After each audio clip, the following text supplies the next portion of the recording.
Hello అండి, అందరికీ నమస్తే. వెల్కమ్ టు మా ట్రిప్స్ అండ్ మై వంటలు. నేను 2 రోజుల క్రితం ఒక పురాతన శివాలయం షార్ట్ పెట్టాను. ఏదైనా గమనించారా అని పెట్టాను. ఎవరికైనా హిస్టరీ తెలుసుకోవాలని ఉంటే కామెంట్ పెట్టండి అని పెట్టాను. చాలా కామెంట్స్ వచ్చాయండి. చాలా సంతోషం మన హిస్టరీ తెలుసుకోవడానికి ఇంట్రెస్ట్గా ఉన్నందుకు. ఆ పురాతన శివాలయం కర్ణాటక స్టేట్లోని బాగల్కోట్ డిస్టిక్లో ఉంది. మేము బాదామి కవర్ చేసి వెళ్ళేటప్పటికే వర్షం స్టార్ట్ అయిపోయిందండి. బాదామి గుహాలయాల గురించి ఆల్రెడీ చాలామందికి తెలిసే ఉంటుంది.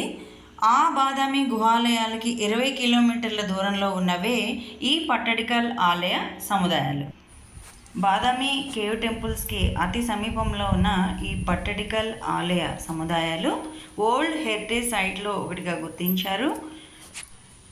ఇంకా మరి ఈ ఆలయం ఏ శతాబ్దం నాటిది? 15వ శతాబ్దంలో ఈ ఆలయానికి ఏమైంది, 14-15వ శతాబ్దాల్లో ఏం జరిగింది అనేది మా వారి మాటల్లో తెలుసుకుందాము. ఆయన ఈ టెంపుల్ యొక్క చరిత్రను చెప్పడానికైతే రెడీగా ఉన్నారు. చాలా ఇంట్రెస్ట్ తోటి ఉన్నారు. మరి ఆయన మాటల్లో వినిద్దాం. హలో అండి, నమస్కారం అందరికీ. కర్ణాటకలోని పట్టడికల్ చాళుక్య రాజవంశం 7 మరియు 8వ శతాబ్దాలలో ఉత్తర మరియు దక్షిణ భారతదేశం యొక్క వాస్తుకళా రూపాలు సామరస్య సమ్మేళనం సాధించి పరిశీలనాత్మక కళ యొక్క ఉన్నత స్థానానికి ప్రాతినిధ్యం వహిస్తుంది. ఇక్కడ మొత్తం 9 హిందూ దేవాలయాలు ఉన్నాయి. జైన్ శాంక్చురీ కూడా ఉంది. 9 వరుసగా విరూపాక్ష ఆలయం, మల్లికార్జున ఆలయం, సంగమేశ్వర ఆలయం, గలగనాథ ఆలయం, కాశీ విశ్వేశ్వర ఆలయం, పాపనాథ ఆలయం, జంబులింగ ఆలయం, కడసిద్ధేశ్వర ఆలయం మరియు ఆఖరిగా జైన్ టెంపుల్. దక్షిణాది రాజులపై తన భర్త విక్రమాదిత్య సాధించిన విజయానికి గుర్తుగా రాణి లోకమహాదేవి ఈ విరూపాక్ష ఆలయాన్ని నిర్మించారు. ఈ యొక్క ఆలయంలోనే పూజలు జరుగుతున్నాయి. బాదామి చాళుక్యులు 7 మరియు 8వ శతాబ్దాల మధ్యలో పట్టడికల్లో దేవాలయం నిర్మించారు. మామూలుగా ఆలయాలు రాజస్మారకాలు మరియు పట్టాభిషేకాల కోసం నిర్మించబడుతూ ఉంటాయి. అలాగే ఆ ప్రదేశాలు చాలా పవిత్రంగా పరిగణించబడుతుంటాయి. పట్టడికల్ అనే పేరుకు అక్షరార్థంగా చెప్పాలి అంటే పట్టాభిషేక రాయి అని అర్థం. చాణక్య సామ్రాజ్యం పతనం తర్వాత రాష్ట్రకూట రాజ్యం 10వ శతాబ్దం వరకు ఆ ప్రాంతాన్ని పరిపాలించింది. 11వ మరియు 12వ శతాబ్దాల్లో చాణక్యులు ఆ ప్రాంతాన్ని పాలించారు. కానీ 14వ శతాబ్దంలో ఢిల్లీ సుల్తానేట్ సైన్యాలు ఆ ప్రాంతంపై దాడి చేసి దోచుకున్నాయి. అలాగే ఆ ఆలయ సముదాయాన్ని చాలా వరకు నాశనం చేశాయి. చివరికి విజయనగర సామ్రాజ్యం ఆవిర్భావంతో తిరిగి పూర్వవైభవం సంతరించుకుంది. అయితే మరి నేను గమనించినంత వరకు ఇక్కడ శివలింగాలు అంటే శివలింగాకారాలు ఓకే, కింద పానపడ్డం మాత్రం కొంచెం డిఫరెంట్గా కనిపించింది కొన్ని చోట్ల. అదేంటంటారు? అదే ఈ ఆలయాల యొక్క గొప్పతనం.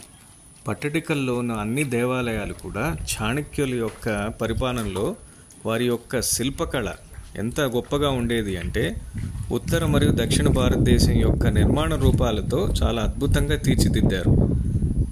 అలాగే ఈ ఆలయంలో అంధకాసురుడు అనే రాక్షసుడిని చంపే క్రమంలో శివుని యొక్క అందమైన శిల్పం కూడా ఇక్కడ.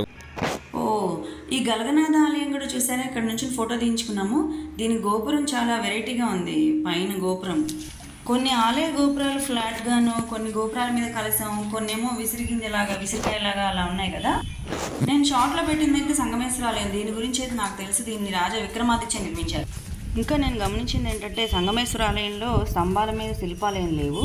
శివలింగం కూడా పైన డ్యామేజ్ అయ్యింది. కరెక్ట్. అలాగే ఇది మొత్తం పట్టడికల్లోనే చాలా పురాతన దేవాలయం కూడా. దీన్ని విజయాదిత్య రాజు పేరు మీదుగా విజయేశ్వర ఆలయం అని కూడా పిలుస్తారు. మనం జాగ్రత్తగా గమనించినట్టయితే విరూపాక్ష ఆలయంలో స్తంభాల మీద చెక్కినటువంటి శిల్పకళ అద్భుతంగా ఉంది. అలాగే కొంచెం నిశితంగా గమనించినట్టయితే మనం చిన్నప్పుడు చదువుకున్నటువంటి పంచతంత్ర కథలు కూడా నిక్షిప్తం చేయబడ్డాయి. విరూపాక్ష ఆలయం ఎదురుగా పెద్ద నంది మండపం ఉంది. అద్భుతమైన ఆలయాల సముదాయం చూడడానికి ఎంత అద్భుతంగా ఉంటుందో కానీ ఒక చిన్న వెల్తిగా అనిపిస్తుంది. అదేంటంటే 14వ శతాబ్దంలో ఢిల్లీ సుల్తానేట్ యొక్క ఆక్రమణలో నాశనం చేయబడినటువంటి చాలా వరకు ఆలయాలు ఇక్కడ ఉన్నాయి కదా. అందువల్ల ఈ ఆలయాలన్నీ కూడా సంపూర్తిగా కంప్లీట్గా ఉన్నట్టు అనిపించావు. కానీ ఇంత అద్భుతంగా కట్టారు కాబట్టే దీన్ని 1987లో యునెస్కో వారు ప్రపంచ వారసత్వ సంపదగా దీన్ని గుర్తించారు. ఈ ఆలయ సముదాయం మొత్తంలోని ఈ 9 దేవాలయాలు అనుకున్నాం కదా, దాంట్లో అన్నిటికంటే పురాతనమైనది సంగమేశ్వర ఆలయం. ఇది లోపలికి వెళ్ళిన తర్వాత గలగనాథ మరియు విరూపాక్ష దేవాలయాల మధ్య మనం చూడవచ్చు. ఇంకొక విషయం, ఈ పట్టడికల్ని గతంలో రక్తపుర అనే పేరుతో పిలిచేవారట అన్నట్టు. ఇంకొక విషయం, ఈ ఆలయ సముదాయంలోకి వెళ్ళడానికి ప్రవేశ రుసుము కూడా ఉందండి. లోపలికి వెళ్ళడానికి ప్రతి ఒక్క మనిషికి 10 రూపాయలు, అలాగే ఏమైనా కెమెరా షూట్ చేసుకోవాలి అవి ఇవి అంటే దానికి సంబంధించిన పర్మిషన్ కోసం 25 రూపాయలు డబ్బులు కట్టాల్సి వస్తుంది. ఈ ఆలయం పట్టడికల్ ఊర్లోని బస్టాండ్ నుంచి కేవలం 300 మీటర్ల దూరంలో మాత్రమే ఉంది. ఈ పట్టడికల్ ఊరు ఉత్తర కర్ణాటకలోని బాగల్కోట్ జిల్లాలోని ఒక చిన్న పట్టణం. ఇది యునెస్కో వారి ప్రపంచ వారసత్వ ప్రదేశంగా ప్రసిద్ధి చెందింది. చాణుక్య రాజులు వారి యొక్క నిర్మించిన ఆలయాలు ఐహోల్, బాదామి మరియు పట్టడికల్లో ఉన్నాయి. పట్టడికల్ ఊరు మలప్రభ అనే నది ఒడ్డున నిర్మించబడింది. అయితే మీకు తెలిసినంత వరకు చాలా ఇన్ఫర్మేషనే చెప్పారు ఈ ఆలయం గురించి. కానీ మనం ఓన్గా సొంతంగా వెళ్ళి చూస్తే మాత్రం, అసలు శిల్పకళను చూస్తే మాత్రం మనమైతే ఆశ్చర్యపోవాల్సిందే. ఈ ఆలయాల గోడల మీద రావణాసురుడు కైలాసాన్ని ఎత్తింది, మళ్ళీ నటరాజస్వామిది అర్ధనారీశ్వరుడు, శివతాండవము, మళ్ళీ శివ కళ్యాణం, ఇలాంటివి ఎన్నో శిల్పాలు చెక్కారు. ఈ విరూపాక్ష ఆలయంలో దర్శనం చేసుకుని బయటకు వచ్చేస్తుంటే మనకి బయట పైన రూఫ్లో సూర్యభగవాన్ని విగ్రహం కనిపిస్తుంది. సూర్యభగవాన్ని యొక్క శిల్పం అదైతే మనం మిస్ చేయకుండా చూసి తీరాల్సిందే.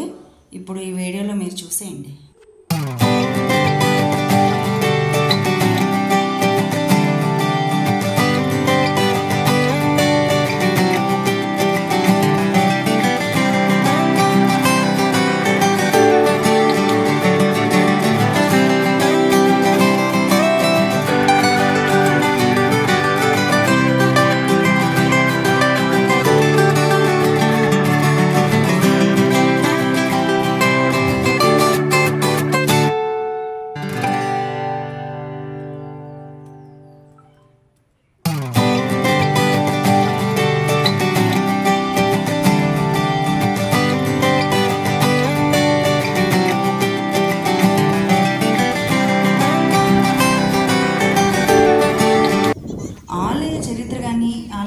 ఇన్ఫర్మేషన్ కానీ మొత్తం కవర్ చేసి ఉండకపోవచ్చు.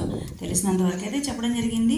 ఓపిక్గా విన్నందుకు చూసినందుకు మీకు చాలా ధన్యవాదాలు. చాలా థ్యాంక్స్.